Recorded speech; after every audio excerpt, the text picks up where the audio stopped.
Well, good afternoon, everybody. Thank you for taking some time for us today. My name is Brett Rock, and I'm a product specialist and business development manager here with SBS Cybersecurity.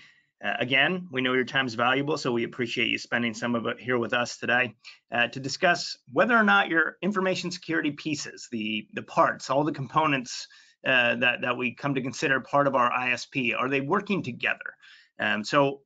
We'll talk a little bit today about how you would actually complete some of those things: risk assessments, vendor management, business continuity management. We'll talk a little bit about the process of completing them, but our main area of focus is going to be on how they can work together to give you the clearest picture of your risk management program as a whole. So that's going to be our focus for today's Cyber Showcase, as it's called. Just as give you an idea of what the agenda will look like today, we'll start with introductions. I'm going to talk to you a little bit about who we are as a company, for those of you who are unfamiliar with SBS. We'll talk about what a good information security program looks like, to us anyway, as well as why having one is important. We'll dig into what we consider or call the risk pyramid, which is hopefully a simpler version of what I'm going to show you when we get to our ISP blueprint. That'll allow us to talk about some of these individual pieces. But most importantly, we'll talk about how our track tool, our track program, can really help put that puzzle together. So how do all those main components of your ISP work together, why it's important that they do, and then how track itself can be used as a mechanism to put it all in one place. We'll talk about some takeaways, hopefully have some time for some question and answer, and then I'll bid you farewell. So hopefully this will be a helpful program for you here today. Actually, I just realized I wasn't showing you my screen. I had a pause, so here's the agenda on there now. But again, that's going to be our focus today. All right, so let's dive into things. SBS, just so for anybody who's not familiar with us, if you are already working with us, certainly we greatly appreciate that partnership. If you're unfamiliar with us, hopefully this will be helpful. We have been in the industry for 19 years now. We're getting ready to celebrate the big 2-0 in the early part of next year, something we're very excited about. The biggest thing I would tell you about what that means to me, that number, that 19 years number means, is this is what we do. We're not the offshoot of an auditing firm that decided, hey, we can do network security stuff. We're not a managed service provider that decided we could do IT audits. This is what we were born to do. This is what we eat, breathe, sleep, drink. If you're familiar with me and you've sat through any track demos in the past, I tell you I can do these in my sleep at this point. That's absolutely the case. So again, this is who we are. This is what we do. We have more than 1,400 organizations currently using track in more than 40 states. We actually have accounts or customers in 49 states. So if there's anybody on the call from Idaho, or anybody that needs services there, please let us know. That's the one we're missing. We're an endorsed vendor for more than 10 state banking associations for our products and services. We've got all kinds of educational offerings. If you're here today looking at this one, you're probably familiar with our monthly Hacker Hour webinar series, where we cover a hot topic in information and cybersecurity each month. I would encourage you to take a look at that. We've got our SBS Institute, where we hand out certifications. We've done more than 2,000 of those in the last handful of years. We are asked to provide speakers across the country.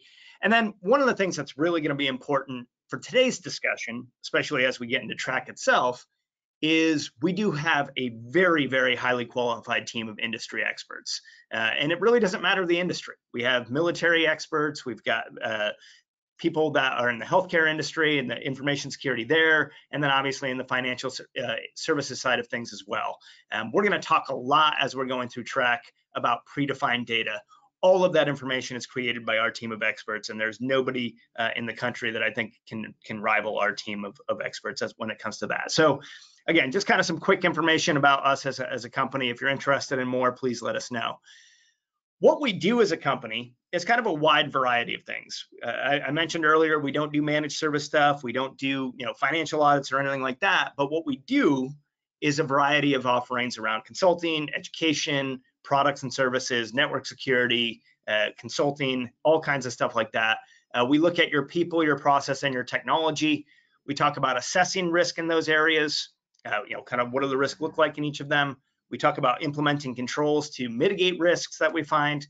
We audit the controls, and then we educate. And I don't just mean that in terms of providing board training and security awareness training, although certainly we do those things. I mean it more in terms of providing you the data that you need to really help understand what your risks look like so that you can then use that to make better decisions going forward.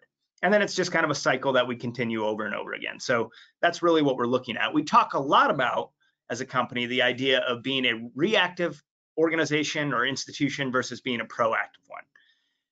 Passive, reactive, that side of things, you're probably familiar with this idea, but it's the we're going to do the bare minimum. We want to check the boxes. We're not going to do any more than what's asked of us, and we hope we get by.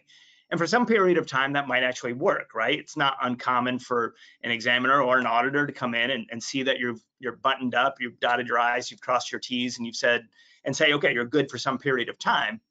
But what it also does in a lot of cases is it lulls us into a false sense of security. We think we're prepared, we think we know what we're doing, but we don't really, because all we're doing is the bare minimum. And when something does happen, we can be in a lot of trouble, right? We didn't plan for it, we haven't prepared for it, we haven't budgeted for it. So on top of all the other negative consequences that we're facing, we have a lot of fear and stress and anxiety that nobody wants to deal with. What we try to provide is a proactive approach. And I think you're going to see that as we're moving things today.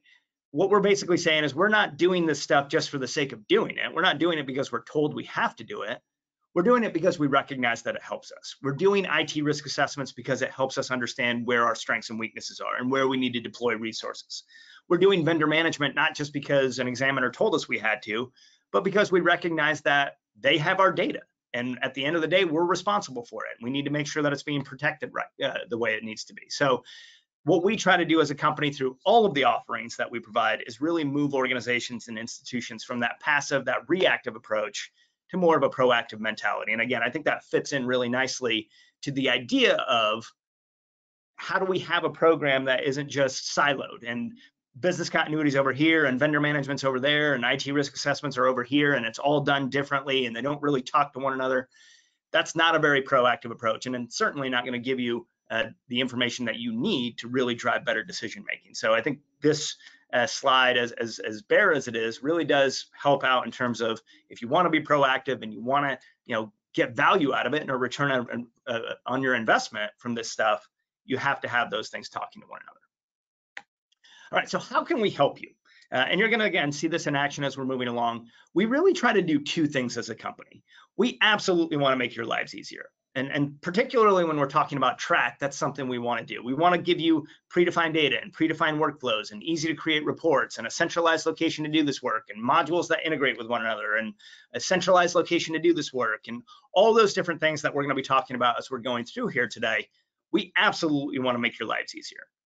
At the same time, though, we do want to assist when it comes to decision making. Now, we're not going to force you to make decisions, particularly, again, when it comes to Track. Our goal is not to make you make decisions, but there are outside forces that are going to make that happen, right? You are going to have budgeting that comes up, and we have to make decisions about resources. We're going to have audits that we have where we're told we have to do things, and we have to make a decision about that. When we do have to make decisions, we want to help you make the right ones. And that's by providing you all the information that we can so that you can use it to then deploy your limited resources in the best possible way. We talk a lot about if you had $1 left to spend, where should you spend it to get the most bang for your buck? Our goal is to really help you make that determination. So we absolutely want to make your life easier, but we do want to help drive better decision making as well. All right. So let's kind of get into today's topic a little bit. What does a good information security program look like? Now, I'm sure everybody has kind of their own idea of that. Some of you who have worked with us in the past, I'm sure are familiar with this next slide, but this is what we call our information security program blueprint. This is what we consider to be a good information security program. And I know it looks like Greek. If you've never seen it before, or if you don't want to get involved with it, I completely understand that. But this is basically what it should look like at the end of the day. It starts with your IT strategic plan up at the top. What are we going to do? What is our risk tolerance? Do we want to be on the bleeding edge? Do we want to wait until things have been out longer before we start adopting them? Can we even be on the bleeding edge if we wanted to be? You develop that IT strategic plan, and then we start building out our program to suit that. We talk about things like our risk assessment on the left-hand side, where we're going to have our actual risk assessment, whether that's IT, whether it's organization-wide, whether it's a commercial account risk assessment. There's all kinds of risk assessments you're doing, obviously, but that's the most, in our mind, the most critical component. Once we do that risk assessment, everything kind of flows from there. We talk about, what does our cybersecurity program look like? Are we doing asset management? How do we do that? And all these different other pieces that kind of fall into a good information security program at the end of the day. And when you think about the levels of it, we talk about policies, programs, and deliverables, kind of like plan, do, and test, if you will. So again, this is what we envision when we come in and we work with a financial institution or an organization that's kind of saying we want to build from the ground up. This is kind of the program that we're going to structure for you.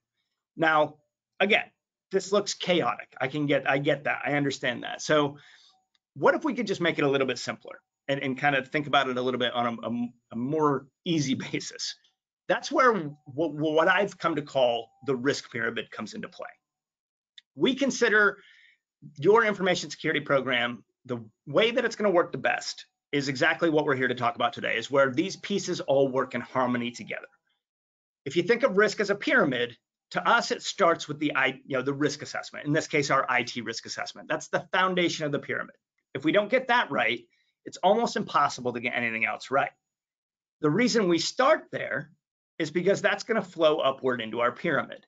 We have our IT risk assessment so that when we go to do vendor management and we're trying to figure out how risky our vendors are, if we don't know how risky the stuff is that we get from our vendors, the products, the services, the solutions, the assets, if we don't know how risky that stuff is, we're not getting a really good understanding of how risky the actual vendor is, right? We need to have that risk assessment as part of that overall vendor management program. So our IT risk assessment will flow into vendor management. Both of them, IT risk assessment and vendor management, will flow upward into our business impact analysis. So another key component of your information security program is business continuity, your business continuity program, your business continuity management, whatever you want to call it. And a big piece of that is going to be the business impact analysis, right? How do we get back up and running if everything fails at once? What is the order we need to proceed in? Well, if we don't know what vendors we're reliant upon, and we don't know what assets we would need and how risky those assets are, if we don't know those first two things, we're not going to get a very good business impact analysis either, right? We need to have an IT risk assessment that flows into vendor management, and then both of those things will flow into our business impact analysis. At the top of the pyramid, we get to an organization-wide risk assessment. The one that you're probably most familiar with is going to be the CAT. We have some other options that are out there that you can use, obviously. But the organizational risk assessment is exactly what it sounds like. It's going to be much more broad in nature. Oftentimes, it's going to be a qualitative risk assessment. It's not going to be quantitative. It's not going to be data-driven. That's going to be more some of the stuff underneath it. But it's going to be things where you're answering multiple choice questions about how risky your organization is, and then the controls you have in place to mitigate those risks. Very important still, but again, it's going to be more of a broad risk assessment. And all three of these pieces, if you've gone through the CAT, you know that your IT risk assessment factors in there, vendor management factors in there, business continuity and business impact analysis is going to factor in there. So all three of those kind of flow upward into that overall organizational risk assessment. So again, the reason we talk about, we have the information security program, the diagram, all that stuff that looks great, but if you really want to simplify it and make it as easy as possible, just think of it as that pyramid. It's going to start with our risk assessment. It's going to move up into vendor management. Both of those are going to have to, impact our business impact analysis. And then finally, it kind of crests with more of an organization-wide risk assessment. So hopefully that's an easier way to kind of visualize what we're going to be talking about here today. Now, one of the questions you may have is, can we do this all separately? And the answer is sure. There's nothing, if you're currently doing it separately, if you have a siloed approach to this, if you don't really buy into the idea that these things need to work together, you absolutely can do this separately. But the examples that I would think about are, let's say we went to a movie, right? And every single actor in the movie had a different script, right? What kind of movie would that be? Probably wouldn't be very good, right? If everybody's doing their own thing and nobody, it seems like they're in the same movie, we're not going to have a very good film there. I'm from the South, so I'm always thinking about football, college football, pro football, anything. Think about it like that. Let's say we had our offense and every single player had their own playbook. What would that wind up looking like, right? The idea here is if we can get all of this stuff working together, it's going to give us the best picture. It's going to give us the best results. It all has to be, to use another metaphor, everybody has to be singing off the same sheet of music. That's how you're going to get the best results. And that's why We talk about it as being that pyramid. That's why Track is built the way it's built, to kind of have those modules integrate together. So while you certainly can do this stuff separately, there is some real benefits and advantages to doing them where they do have integration and they do work together to really give you the most benefits you can get out of it. So let's talk about each of those components. I'm going to talk real quickly about how we conduct them, but more importantly, again, I'm going to hone in on how they work together. So let's start by talking about your IT risk assessment. Our IT risk assessment and Track and the way we perform it as a company is really a 4-step process, about as simple as we can make it. We're going to start with your assets, right? So an IT risk assessment, we're looking at assets, anything that stores, transmits, or processes data. So ATMs, cores, routers, switches, laptops, but also peer-to-peer payment systems, mobile banking, remote deposit capture, board portals, all that stuff. Those are all assets. We need to get an idea of what our assets are, but we also have to determine how important each of those assets are, right? We need to know, we know intuitively that our core is more important than our fax machines, but we have to have some mechanism or some metric to determine how much more valuable, how much more risky those things are. So get your asset list together, but also start thinking about how risky each of those are in comparison to the other assets you've got. From there, we talk about threats. So what are the threats that are out there that could potentially impact an asset, but also how bad could it be if it were to happen? So if this threat were to occur to this particular asset, let's say we had skimming on an ATM. How bad is that? What is on a scale of 1 to 5, for instance, which is what we do, how bad is it potentially if that threat were to occur? We also need to know how likely they are to occur, right? The way guidance kind of talks about it and the way Track talks about it is impact and probability. Impact is how bad it would be. Probability is how likely it is to occur. So we need to get a list of threats that could potentially occur, but also know how bad it would be if they happen and how likely it would be for them to happen. From there, we talk about the controls, right? How are we mitigating those threats? Once we've identified the threats on the asset, we need to know how we're mitigating them. And then it's a matter of running reports that ideally demonstrate compliance while also helping you understand where your strengths and weaknesses are so that you can use those to drive better decision making. And again, we'll show you what ours look like in action in here in just a moment. Vendor management has actually undergone a lot of changes recently, right? So if you've been following this closely, or maybe even not even have to follow that closely, last month, the regulatory bodies released interagency guidance around vendor management that did change slightly some of the different things that we talk about when we talk about vendor management. Wasn't massive changes. If you've sat through some of our educational offerings or read our blog, or I think I did a cyber showcase last month on vendor management as a service and talked a lot about it.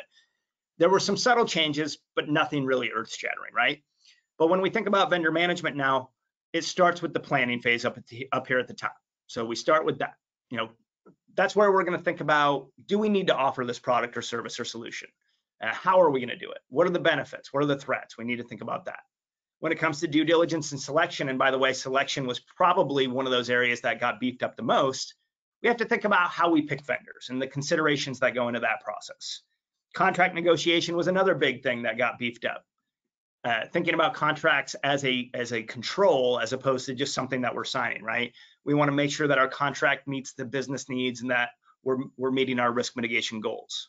The ongoing monitoring is pretty simple, right? We're going to monitor them on an ongoing capacity so that we know they're meeting their goals and their contractual requirements.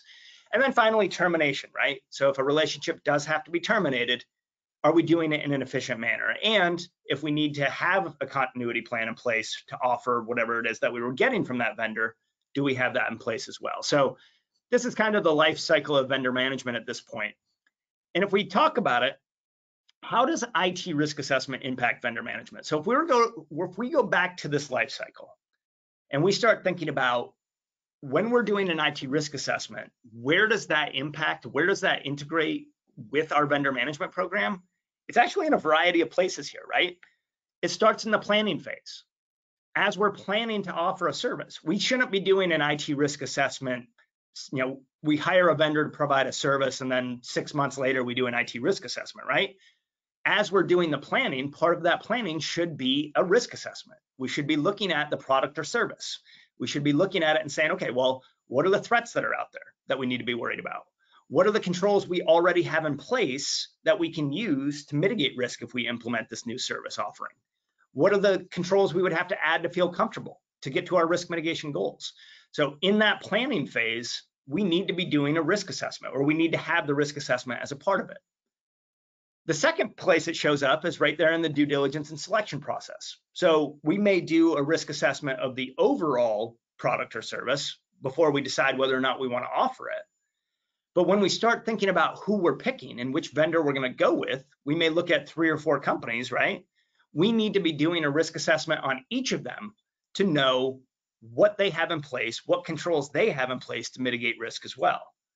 Part of the decision-making that goes into which vendor you're picking should be, how are they going to protect our data? Which company is going to do the best job? And in order to do that, we have to have a risk assessment component there. And then the final place it kind of shows up in vendor management is going to be in that ongoing monitoring, right? So as we're doing ongoing monitoring and kind of the days of we do it every other year and all that stuff is gone, the new interagency guidance really does hammer home the idea of ongoing monitoring. So not necessarily at a time frame necessarily, but we need to be doing those risk assessments on a regular basis. Are there new threats out there that we need to be concerned about? Are there controls that are being implemented that we need to add? So again, that's going to be something that we want to do on a more routine basis. So again, when we think about the IT risk assessment and we think about vendor management, it's easy to think of those as, okay, well, if I look at my blueprint, IT risk assessment's over here and vendor management is over there, we're going to have them separate. But really, they do need to be working together because they're going to play together, right? You'd have to have that IT risk assessment component in multiple areas of that vendor management lifecycle. So that's kind of how those two are going to interact. And again, you will see that in Track once we dive into it here in just a few moments. When we talk about the business impact analysis, again, you guys are familiar with this, I'm sure, but we talk about the impacts, right? So what would be the impact if a function were to fail? How would that impact our customers? How would that impact us from a financial perspective? How would that impact us from a recovery resources perspective? How would we get it back up and running? Those are sorts of things that we need to think about from an impact perspective. Adding to that, we need to talk about the timeframes.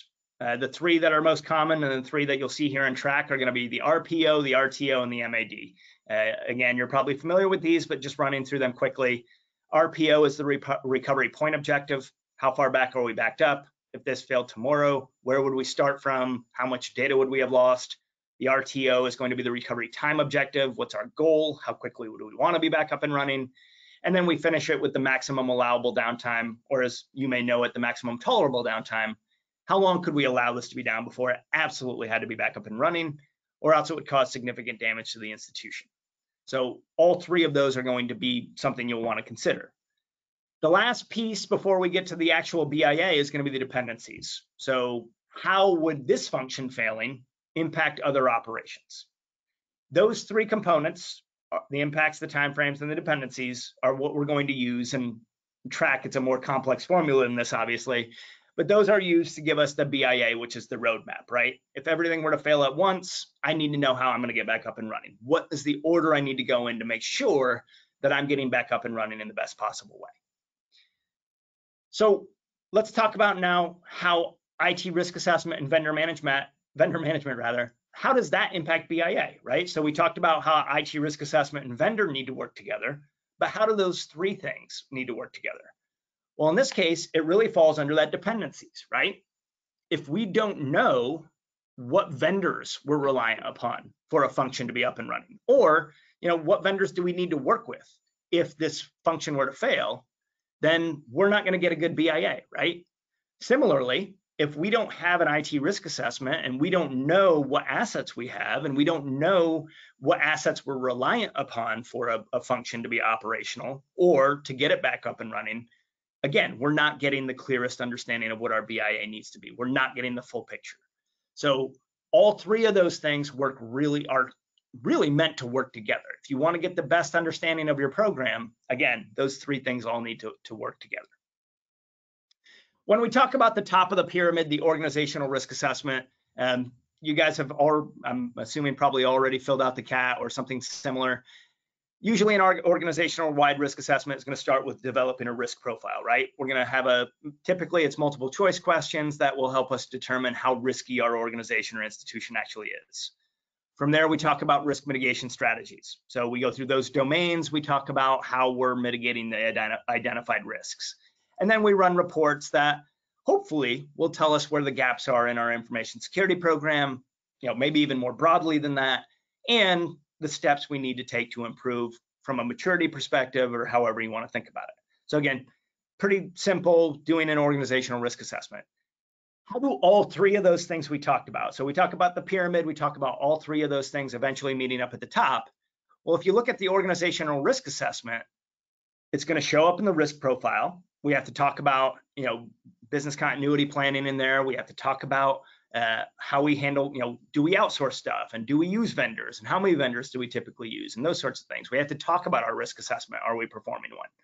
It falls under our risk mitigation strategies, right? If you go in the CAT, there's entire pieces of the domain that are going to talk about business continuity. They're going to talk about IT risk assessment. It's going to talk about vendor management. And then even in the reporting, when we run reports and we start talking about, okay, well, where are the gaps and how do we need to improve? In a lot of cases, those areas of improvement will probably involve some of those pieces, some of those components as well. So again, all three, the business impact analysis, the business continuity plan, the vendor management, and the IT risk assessment, at the end of the day, will flow into your organization-wide risk assessment as well. So again, hopefully what you're seeing there, and again, we'll show you it in track and how we do it here in just a little bit, but hopefully you're starting to wrap your mind around, okay, I get why these things need to work together. So what are the pros though? What are the benefits of making sure that this stuff is all working together? What are the benefits of singing off the same sheet of music, right? Reduced risk is the biggest one. If we know where our strengths and weaknesses are, and we understand that all these things are working together to give us the best idea of what our risk looks like, we'll be able to deploy our resources in a better way and ideally reduce the risk that our organization or institution faces. So that's kind of a biggie, right? We're going to be able to give you a clearer picture of your risk management program as a whole. Again, if all of those things are siloed and we aren't, having them work together or anything like that, we're not in a position to really understand what our risk management or what our risk looks like as a whole. A better understanding of our risk levels in each of those areas, right? So again, if we're doing vendor management, but we don't have the IT risk assessment piece, we may overestimate or underestimate rather the amount of risk that a vendor represents to us. We're going to hopefully, or this will hopefully provide you the ability to more confidently deploy resources. So if we know where we need to put our resources, if we know where we're not meeting our risk mitigation goals, and we know what controls we might want to put in place, ideally, a program that works together will help you be more confident about, okay, this is where we need to go. This is where we need to add additional money or controls or time or whatever the case may be. We know we don't have a limited budget, right? An unlimited budget rather. I've been doing this for going on 8 years now. I've never had, in my entirety of my time here, I've never had anybody tell me, hey, Brett, it's great. We've got a blank checkbook when it comes to this. We can do whatever we want, whenever we want. Now, maybe there's somebody out there that's the outlier, but my guess is you have limited resources. You need to make sure that you're using them to get the most value out of them. And again, having a program that works together will help you do that. Reduce fear of operational disruption. Again, if these things are all working together and it's not siloed, we know that somebody can kind of pick up where we leave off. So somebody won the Powerball last night and decided, hey, you know what? I'm not going to be doing IT risk assessments anymore. And they take off and nobody knows what they were doing or how they were doing it. That could obviously provide some disruptions. Having a program that works together where everybody's kind of familiar with what's going on can really reduce fear of operational disruption. More active leadership engagement in cybersecurity. If we can do a better job of providing a clearer picture to our management, to our board, whatever the case may be, ideally that's going to help them get more involved. And then finally, a proactive approach to risk management. So if we go back to one of the very first slides we talked about, right? Our role or our mission as a company is really to help move organizations from that passive, that reactive mentality when it comes to information and cybersecurity to more of a proactive approach. Again, not just doing this stuff for the sake of doing it. I'm not just doing vendor management to check a box. I'm doing it because I recognize that there's value here and that I can use this to understand, are we working with the right companies and are they protecting our data? I'm not just doing a BIA for the sake of doing it. I'm doing it because I recognize that maybe down the road, I'm going to need that. I'm going to need to know how I get back up and running in the best way. Again, being more proactive, being more confident about doing this work and being more intentional about doing it, I think can be a real benefit of having a program that works together. All right, so can we do all this in spreadsheets? Maybe you're already doing that. There's a survey question at the end if you're willing to take my survey here to help me improve this program going forward. One of the questions is how you're doing this now. Look, the majority of the people we talk to are doing this on spreadsheets, and if they work for you, fantastic. I get that. But when I talk to people, what are the pros of using a spreadsheet for this work? The answer I always get is it's cheap. That's the answer, right? That's the end of the list. Nobody tells me, Brett, I love my spreadsheets. You can have them from you when you can have them when you pry them from my cold dead hands, or any of that. Nobody has told me that this is the best way to do it because it's the most functional, it's the most effective, the most efficient. People do it that way because it's cheap, and frankly, it's the way it's always been done, really. But what are the cons? And I'm sure you guys know this better than I do, anybody that's already doing it, right? You have to develop it yourself, right? You have to maintain it yourself. So as new threats arise and new controls arise, and controls have to be reweighted and things like that, you have to maintain all of that yourself. It's hard to update. It's hard to manage. I was talking to somebody just the other day that said it takes them 15 to 18 months to do a good business impact analysis. I promise you it doesn't take that long to do and track, right? So hard to update, hard to manage, hard to get everybody on the same page, right? So if we have, we're doing all this stuff basically separately in different spreadsheets, we have to make sure that everybody's on the same page and that we're all working off the same playbook. And again, that's pretty difficult when you're using spreadsheets to do it. Lack of integration, again, in a lot of cases, it's hard to make that stuff work together. There's complex formulas, complex reporting. And then finally, and I don't tell you this to say that I've got a crystal ball or that I can predict the future or anything like that, but at some point, it's not going to be good enough. I tell you this from experience. We've had a number of institutions and organizations, including some that I can think of probably in the last 6 months, that looked at Track, really liked it, understood what we were doing, understood the workflows and why it was important to do this, but for one reason or another decided to stick with the status quo. They had an examination, they had an audit, whatever the case may be. The examiner came in and said, look, at the rate you're growing, at the rate you're adding technology and services and solutions, you can't do this on a spreadsheet anymore. You have to find a better way. And they wound up coming back and getting on the Track tool. So I tell you that mainly to convey that the idea of, do we want to wait until we get a slap on the wrist and somebody tells us we have to make a change? Or do we want to invest in a tool that can help us do this work and we'll start reaping the benefits now? And again, we're not waiting for somebody to tell us to make a change. Something to think about. All right, so how can SBS help? We do have our Track tool, and I want to go ahead and jump into that. For those of you who are, where is Track? There it is, and it's going to make me sign in again, so bear with me here. For those of you who are familiar with the Track tool, it is an 11 module tool. So we actually have more than just the modules that I've talked about so far. We obviously have what we call our core 3 modules. That would be IT risk, vendor management, and business continuity management, which are going to be the 3 that we focus on here today. But there are all kinds of other modules that we have, 11 in total. So whether it's a BSA risk assessment, compliance, enterprise risk, you need help with documentation from a policy procedure perspective, we've got all kinds of modules that can help you. All of our modules are built to work great on their own. So even if you did say, you know what, I don't really buy into the idea that these things have to work together, but I really do need some help with my IT risk assessment, certainly we can help you there. But the idea behind Track is exactly what we've talked about so far. The best way for you to run an information security program is for all these things to work together. And I'm going to walk you through how all of those pieces do work together here in Track. So let's go ahead and start with the IT risk assessment, because if you think back to the pyramid, that's the foundation, right? If we don't get this right, it's really difficult to get anything else right in our information security program. The IT risk assessment workflow that we'll follow here is going to be exactly what we saw on the slide deck that I showed you. We're going to start by getting our assets in here.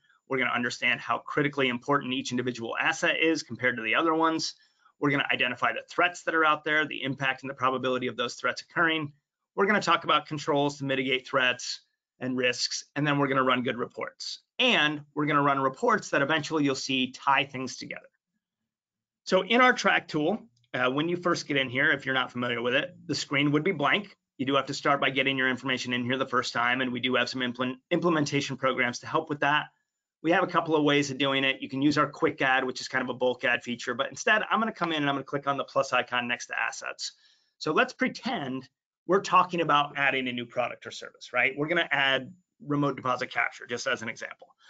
I could come in here and pick an asset type. We give you about 180 to 190 different assets that you can select from. I'm going to come up here and start typing. So let's say we're going to do remote consumer capture. So I'm going to go ahead and give it a name. The real secret sauce of Track is our predefined data. We're going to give you a ton of it, and we're not going to make you jump through hoops to get it. We're going to give it to you flat out. That predefined data, just so you know, is done by our team of experts based off of research and guidance and discussions with examiners and auditors and clients and all kinds of other work done by people, as much as I hate to admit it, that are much smarter than I am. Again, we're just giving you all that information right up front. So we're going to get our asset in here, in this case, remote consumer capture, and then we're going to be, each individual asset is going to be assigned what we call a protection profile, which is how we tell you how critical each individual asset is. We have 4 categories that help us there. Confidentiality, how important is it the information stored, transmitted, or processed by this asset? How important is it remains confidential? Integrity is how important it is it remains accurate. Availability is how important it is it remains available to us. And then volume is the amount of information. All of that is used to give you what we call a protection profile score, which is what we will use to determine how critical an asset is compared to the other asset. So, you know, in this case, it's a 9. The highest it can be is a high for all 4 categories. That would be a 12 out of 12. The lowest it can be is a 4 out of 12. But every single asset's going to be somewhere in that range. And again, that's going to be what we use to do that. Where I really want to highlight, though, is on the assignment side of things, because this is where we're going to start tying things together. Now, the first thing we have here is business processes. So if I have it, let's just say for the sake of argument, in Track, I've got the IT, the business continuity, and the vendor management modules.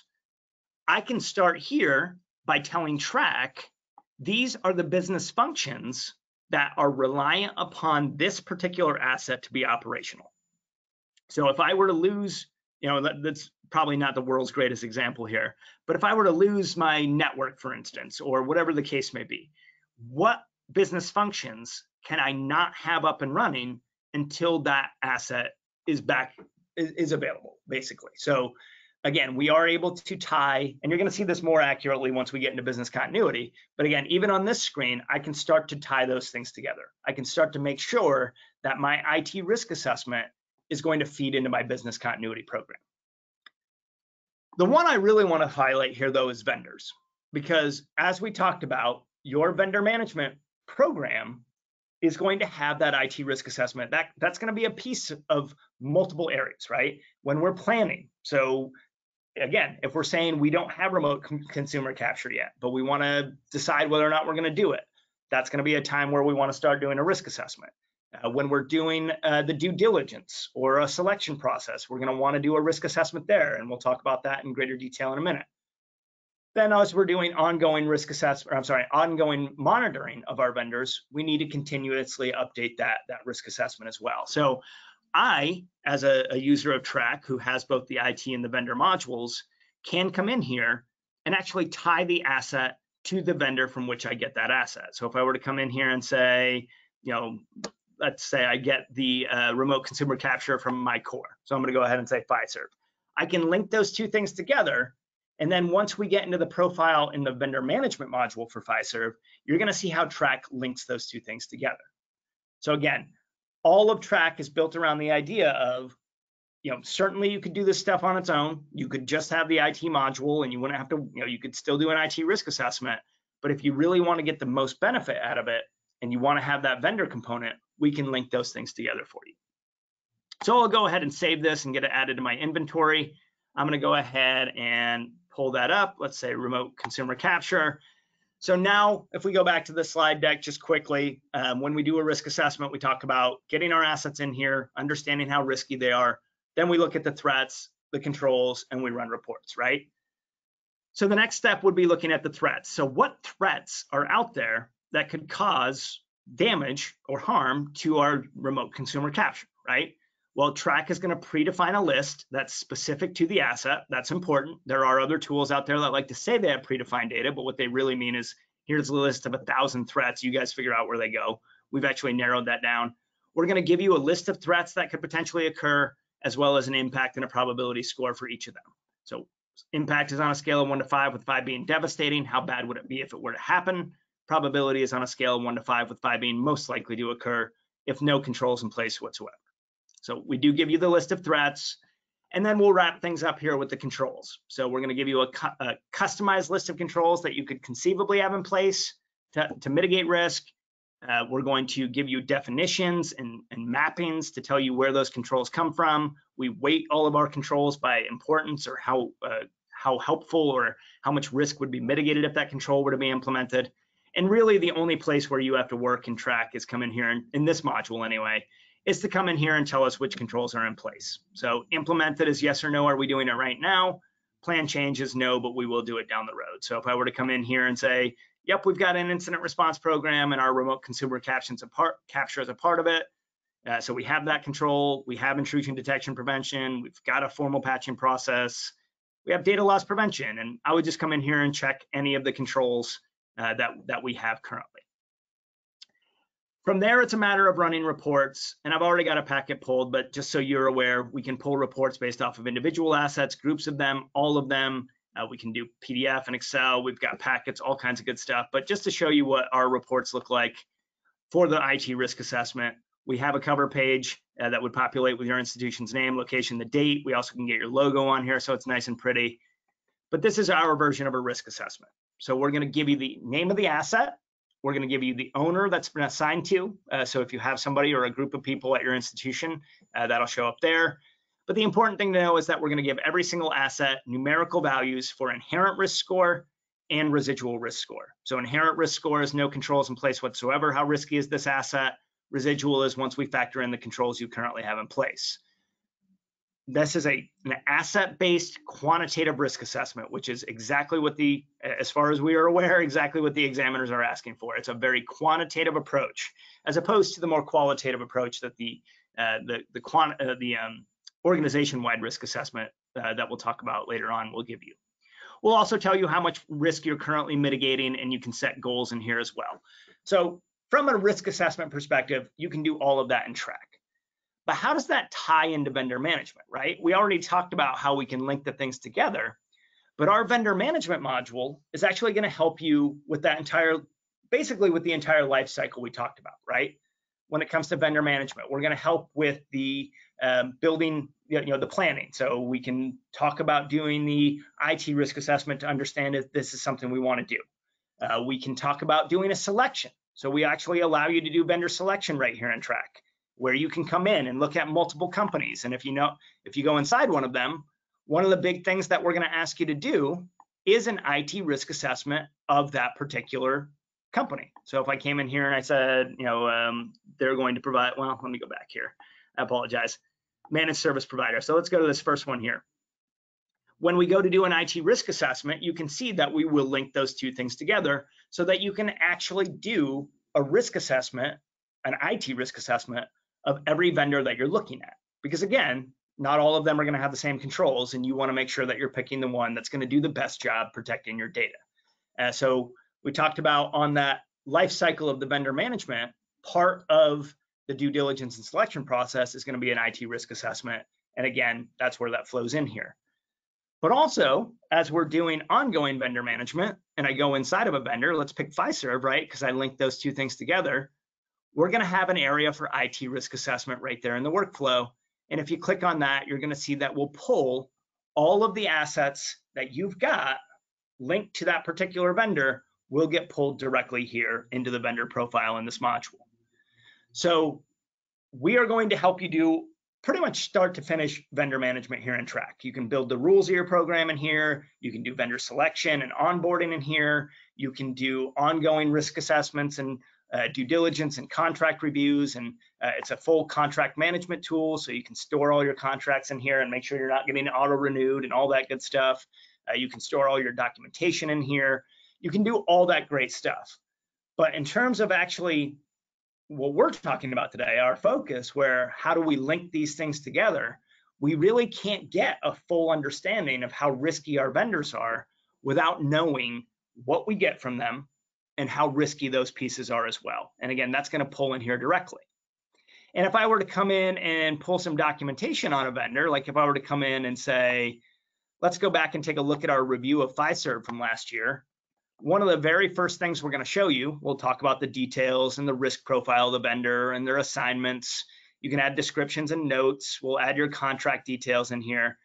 But one of the very first things we're going to do in this report packet, which again is our review of Fiserv from my case 2022, we're going to pull our risk assessment directly in there, right from the IT risk assessment module. So now we know not just how risky the vendor is kind of from an overall due diligence perspective, but we're going to know specifically how risky all the stuff is that we're getting from that vendor as well.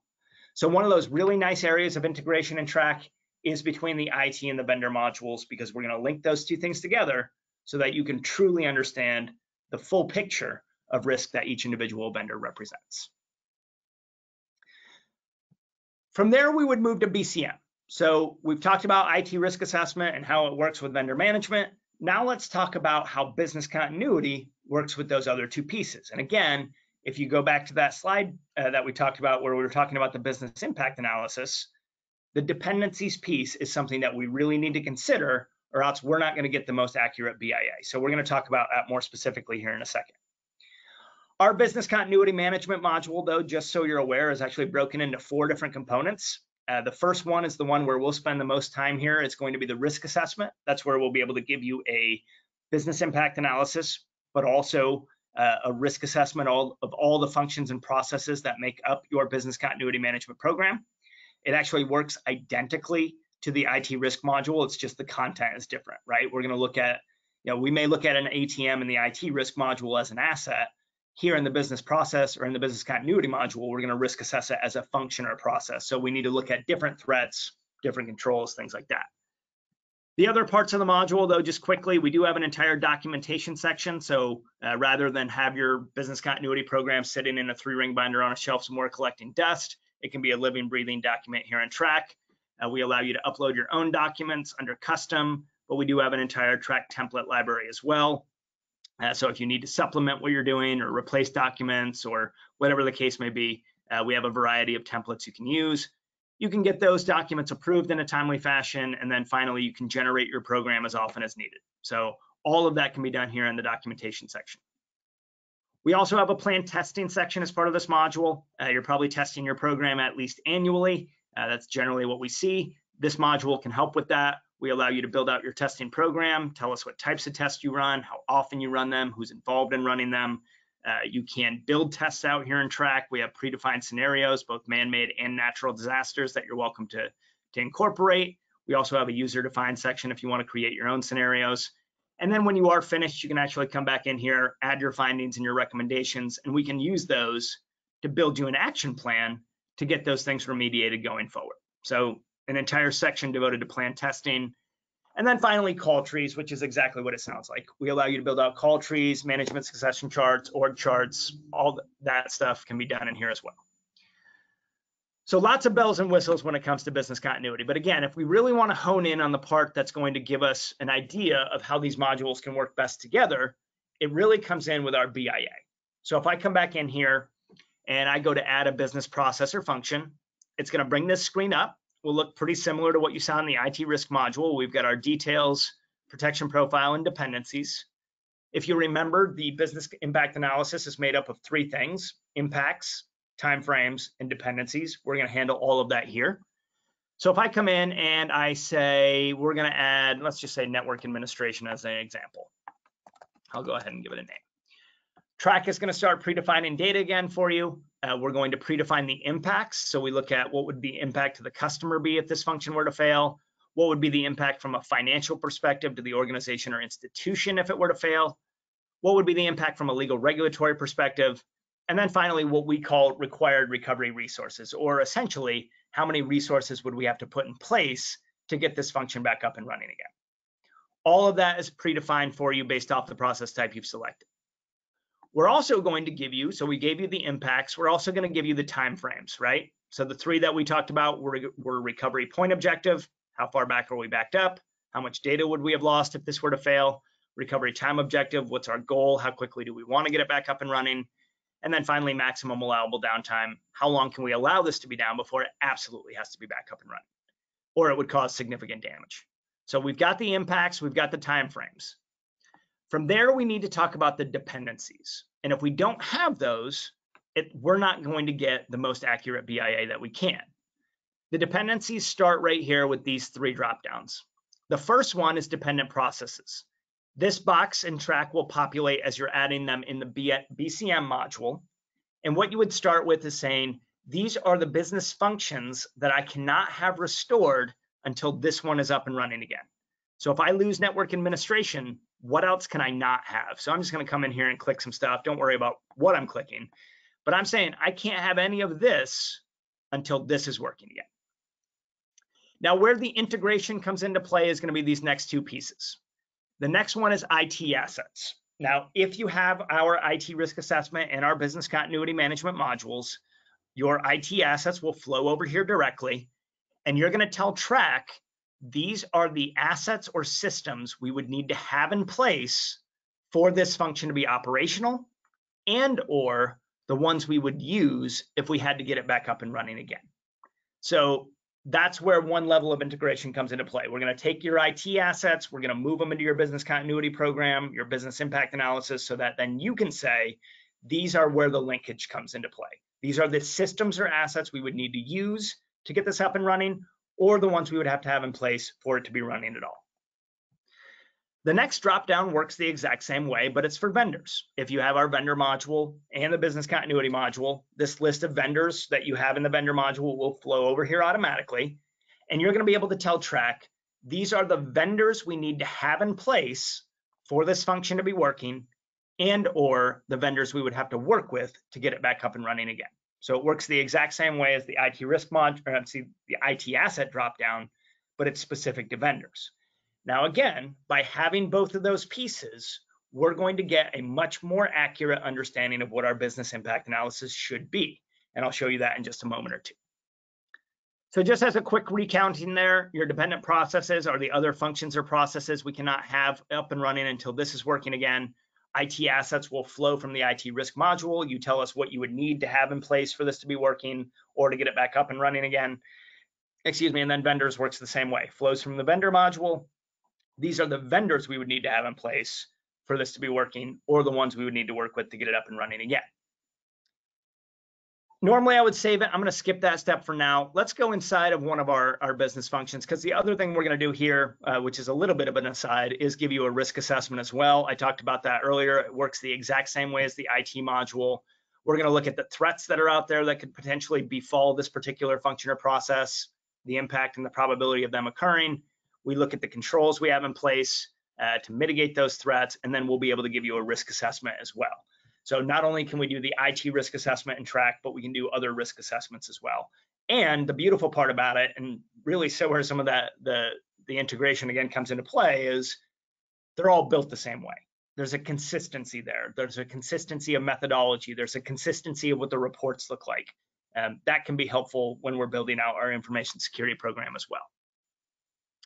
All right, so from a reporting perspective, let's just go ahead and pull one of those up. Mine's going to jump right into my BIA.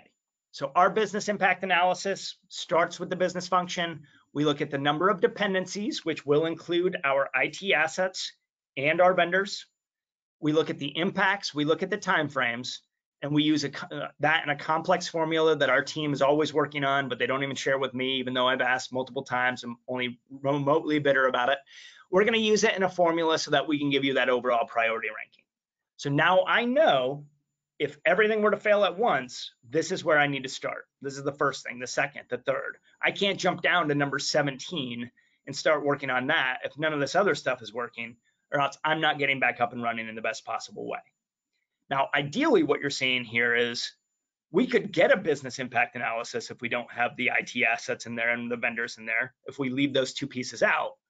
But it's probably not, well, it's almost certainly not going to be as accurate, because we need to think about what vendors we need, what assets we need. So again, that's why those things work together so well. The other thing that I like about this module and some of the reporting here is that we can give you dependency reports. So not only can we, kind of link those things together, but you can run reports that say, okay, here's the function, here are the business processes we need to worry about, here are the third parties, here are the IT systems. So by having this all in a tool like Track, as opposed to separate spreadsheets that we're working on or Word documents, we can pretty easily generate reports that tell you how all of these things are linked together. And if I go further down, we even have an IT system priority report where it's going to look at the IT asset as well as all the processes and functions that are dependent upon that particular asset. So lots of different ways for you to demonstrate the linkage between those things. The last piece of integration, or not really the last piece, but the one we're going to talk about today is with the organizational risk assessment. And I mentioned this earlier, there's not really linkage between them, but the important thing to know is that that's going to be a part of, as you're doing your organizational risk assessment, we're going to need to think about our organizational characteristics, our external threats, and how we deal with vendors, and how we have what our business continuity management program looks like. So the CAT module in Track, by the way, is a free tool. If you ever want to sign up for that, you're welcome to do it. There is no cost, as I mentioned, but that's going to address things like how are we doing external dependencies? How do we manage our third parties? How do we handle let me go back into the domains here. How do we handle our incident responses and things like that? So again, you can kind of hopefully see how all of those things play together and why it's so important that we talk about them together, and they're not siloed, and they're not, things are over here and over there, and they never touch one another. For your program to work the best way, all of this stuff has to work together, whether you're using a tool like Track to do that, or you have a spreadsheet-based approach that works for you, whatever the case may be. Just know that for you to get the best understanding of what your risk management program looks like, there should be some level of integration between all those things. All right, so as we start to wrap things up today, I just want to kind of go back and talk about some takeaways from today's, and I know we have a question or two that I'm going to get to, but an information security program is a complex organism, right? We looked at that blueprint and there's all kinds of things that make it up. So it is complex, but it's only going to work, it's going to work its absolute best when those components work together. So something to think about there. There are definitely benefits to be had by eliminating silos and making sure that everyone is on the same playbook. Again, if you want to think about it in terms of we're acting in a movie and everybody's got their own scripts, that's basically what we're talking about when you're doing these things separately. So again, there's a lot of different benefits that come with eliminating those silos. And then the final thing, and I know we went through these modules pretty quickly today, but Track is an excellent option to provide a single location to manage all those components so that we make sure they are working together. So if you're ever interested in hearing more about Track or seeing the modules in action, please do feel free to let us know. All right, so I'm going to check and see. I think I had some questions come in. So one question that came in, actually the only one so far, is do we need the BCM module in Track in order to use the business processes? The answer is yes, actually. So if you look in the IT module, you will see that business processes show up, even if you don't have the business continuity module, but you won't actually be able to use it. So there is some integration there that you would be missing if you don't have both of them. It is a great question. And if you ever want to see it in action, please feel free to let us know. That is the only question I saw here. If you do have any other questions, please feel free to contact me directly. Here's my contact information at the bottom of the screen. Be happy to answer any questions you may have. If you want copies of handouts, I apologize. Usually I upload those. I think I forgot that today. But if you want a copy of the handouts, please let me know. If you want to learn more about Track or anything like that, please do let us know as well. If you don't mind taking that quick survey when you leave here today, that would really help us. We do these webinars on a monthly basis. We want to improve them as much as possible, and your input is greatly appreciated there. And then the last thing I do want to mention, and this comes up in the survey as well, we are launching a trial program of Track.